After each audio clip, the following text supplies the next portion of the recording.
After the age of 50, the body does not suddenly become weak, but it becomes quieter, and that silence is often misunderstood as decline, when in reality it is a change in how the nervous system communicates with muscle, bone, and balance, because strength is not just stored in muscle fibers, but encoded in neural pathways that tell the body how to move safely through space.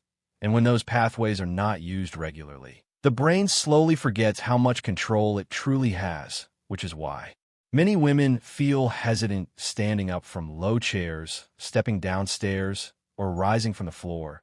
Not because their legs lack power, but because the brain has lost confidence in coordinating that power smoothly.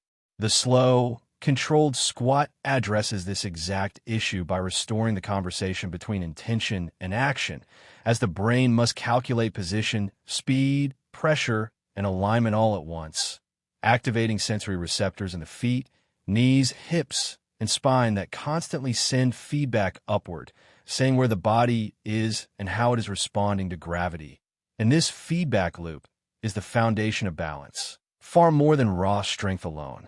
When the movement is done slowly, without momentum, the nervous system has time to process every shift in weight and angle, rebuilding precision that naturally fades with age if left unattended.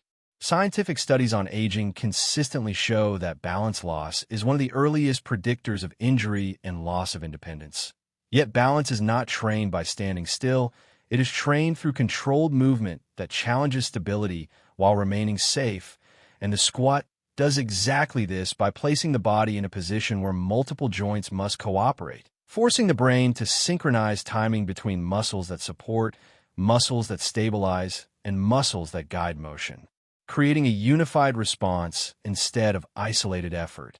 This retraining has a psychological effect as well, because the brain begins to replace caution with trust and fear with familiarity, and when the brain trusts the legs, posture improves naturally, steps become more confident, and everyday movements require less conscious effort, which reduces fatigue and mental stress, an often overlooked benefit of functional movement. Over time, this renewed communication lowers the risk of sudden missteps or hesitation-based falls, not by making the body rigid, but by making it responsive and adaptable. What makes this process especially important after 50 is that neural plasticity. The brain's ability to rewire itself does not disappear with age, but it does require deliberate input, and slow squatting provides that input in a way that is gentle, repeatable, and deeply integrated into daily life, teaching the body once again how to lower with control and rise with assurance, reinforcing the quiet message that stability is not lost, is practiced, relearned, and patiently restored. Through mindful movement, bones are often spoken about as if they are static pillars that simply erode with time, but in truth they are living, responsive tissues that constantly listen to the forces placed upon them, adapting their internal structure based on how the body moves through gravity. And after 50, when hormonal changes quietly alter this conversation, the absence of meaningful load sends a dangerous signal to the skeleton that strength is no longer required. This is why bone loss accelerates not merely because of age, but because of reduced mechanical stimulation, and why the right kind of movement can slow, stop, or even partially reverse this process. When a woman performs a slow, controlled squat, she is not just bending her knees, she is directing force through the feet into the long bones of the legs, up through the hips and into the spine, creating a vertical conversation that bone cells recognize instantly. Specialized cells within bone tissue respond to this pressure by increasing mineral density, reinforcing internal architecture in the exact areas most vulnerable to fracture, particularly the hips and lower spine, which are statistically the most dangerous fracture sites later in life.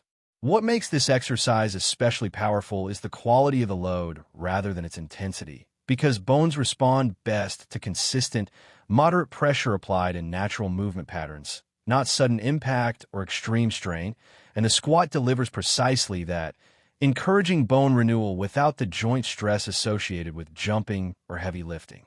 This distinction matters deeply after 50, when cartilage becomes less forgiving and recovery demands greater respect. There's also an overlooked intelligence in how the body distributes force during a proper squat, as the hips absorb load while the knees and ankles adjust alignment, teaching the skeleton how to share stress rather than concentrate it, which reduces micro damage and supports long-term joint integrity. Over time, this cooperative loading pattern strengthens not only bones, but the connective tissues that protect them, creating a structural resilience that feels less like rigidity and more like grounded confidence. From a scientific perspective, this process reflects the principle that structure follows function, meaning bones grow stronger when they are asked to perform meaningful work and weaker when they are spared from it. The tragedy of aging is not that the body loses this capacity, but that it is rarely reminded of it, and the slow squat acts as that reminder, delivered daily, quietly, and without intimidation. Perhaps most importantly, engaging bone through intentional movement reshapes a woman's relationship with her own body, shifting the narrative from fragility to participation, from caution to intelligent engagement. And as the skeleton responds over weeks and months, there emerges a subtle but profound sense of trust, the understanding that the body is not dissolving with age, but responding faithfully to the messages it receives, strengthening where it is invited, adapting where it is challenged, and maintaining integrity when it is treated not as something to protect from movement, but as something designed to be strengthened through it.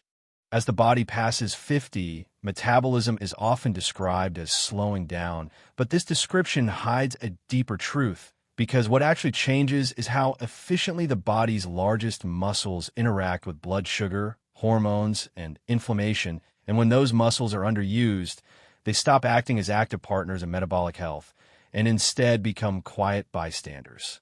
The legs, in particular, are powerful metabolic organs, responsible for absorbing large amounts of glucose from the bloodstream. And when they are not challenged regularly, blood sugar lingers longer than it should, placing stress on insulin regulation and gradually increasing systemic inflammation. The slow, controlled squat reactivates this dormant metabolic dialogue by engaging the largest muscle groups in the body in a way that demands sustained tension rather than quick bursts. And this sustained engagement encourages muscle cells to open channels that draw glucose inward, even without intense cardiovascular effort. Scientific observations consistently show that lower body strength work improves insulin sensitivity more effectively than isolated upper body movements, precisely because the legs offer such a vast surface area for metabolic exchange. What makes this particularly relevant after 50 is that hormonal shifts alter how fat is stored and how energy is released, often leading to fatigue that feels disproportionate to effort. When leg muscles regain their role as metabolic partners, energy production becomes more stable, blood sugar fluctuations soften, and the body begins to feel less reactive, less prone to sudden crashes or unexplained irritability. This change is subtle at first, but over time it creates a steady internal rhythm that supports both physical and mental clarity. There is also a quiet anti-inflammatory effect embedded in this movement, because regular activation of large muscle groups releases signaling molecules that calm chronic low-grade inflammation, the kind that does not announce itself as pain, but slowly erodes tissue health and accelerates aging from within. This is one reason why women who consistently strengthen their legs often notice improvements in joint comfort, sleep quality, and even digestion, changes that seem unrelated until viewed through the lens of systemic metabolic balance. Beyond the chemistry, there is a deeper physiological wisdom in engaging the legs through controlled movement, because the body evolved to manage energy through walking, squatting, and rising, not through prolonged sitting. When these natural patterns are restored, the body recognizes them as familiar and efficient, requiring less stress hormone activation to perform daily tasks. This reduces the constant low-level strain that many women mistake for normal aging.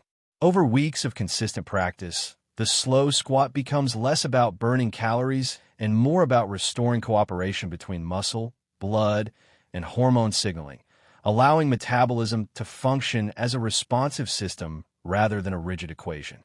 The body begins to handle energy with grace instead of urgency, and movement no longer feels like a tax, but like a contribution to internal balance, reinforcing the idea that metabolic health after 50 is not reclaimed through exhaustion, but through intelligent activation of the muscles that were always meant to carry the greatest share of the work.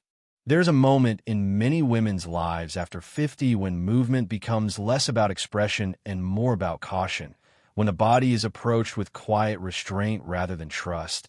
And this shift is not merely physical, but deeply emotional, rooted in the fear of falling, the fear of pain, and the fear of discovering limits that feel irreversible.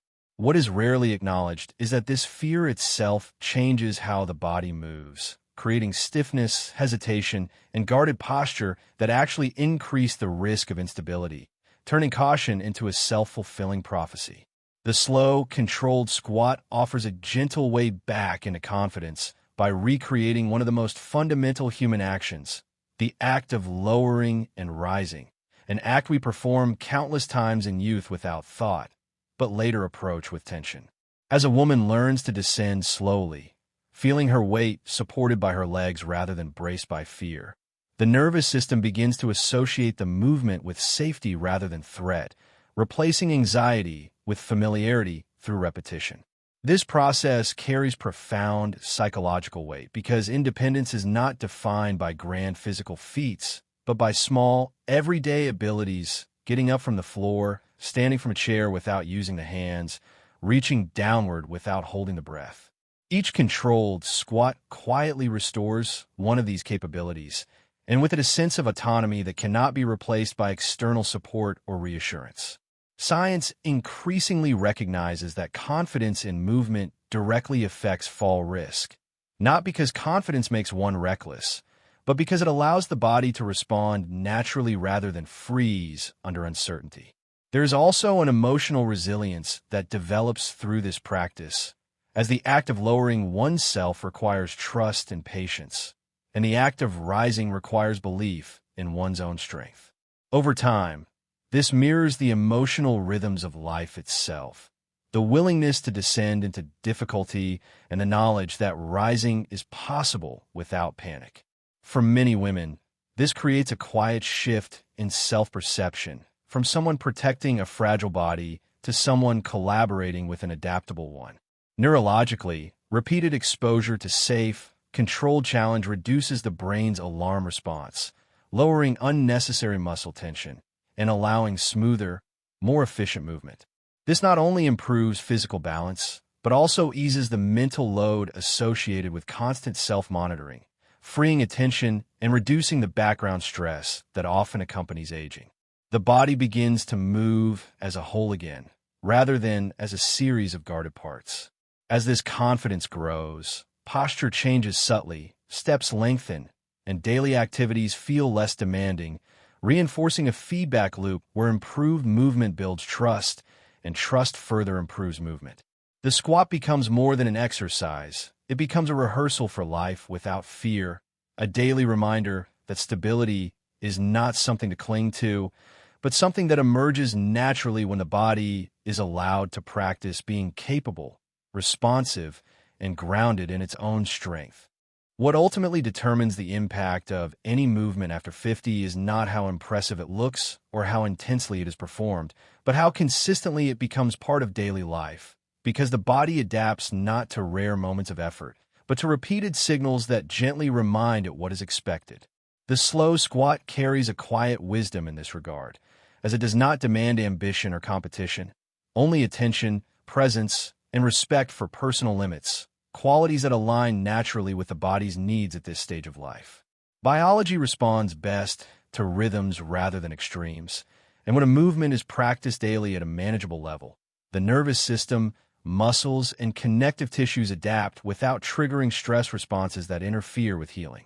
This is why consistency outperforms intensity, especially as recovery capacity changes with age. A few mindful squats performed every day communicate reliability to the body, telling it that strength is needed regularly, not occasionally, allowing adaptation to occur without resistance. There is also a cognitive shift that occurs when exercise is no longer treated as an event, but as a ritual. When a woman squats slowly each day, she is not chasing a result. She is maintaining a relationship, one built on listening and responding rather than forcing and correcting. This approach reduces the mental friction that often leads to abandonment of exercise routines, replacing it with a sense of continuity and care that feels sustainable rather than burdensome. From a physiological standpoint, daily repetition reinforces neural pathways more effectively than sporadic effort, making the movement increasingly efficient and less mentally demanding over time. The body learns the pattern deeply, refining coordination and reducing unnecessary muscle tension. This efficiency is not laziness, but mastery, allowing strength to be expressed with calm control rather than strain. Perhaps most meaningful is how this practice reshapes identity. Instead of seeing health as something that must be reclaimed or defended, it becomes something that is quietly upheld. Each repetition becomes a reaffirmation that the body is still responsive, still capable of learning, still deserving of patience. This mindset has measurable effects on long-term adherence and overall well-being, as the nervous system associates movement with safety rather than obligation. Over months and years, the slow squat evolved from a simple exercise into a daily conversation with the body, one that does not shout or demand, but listens and responds. Strength accumulates not through dramatic change, but through gentle persistence, allowing aging to unfold without surrender, and health to be maintained not as a fleeting achievement, but as a living, breathing process sustained by small, intelligent actions repeated with care.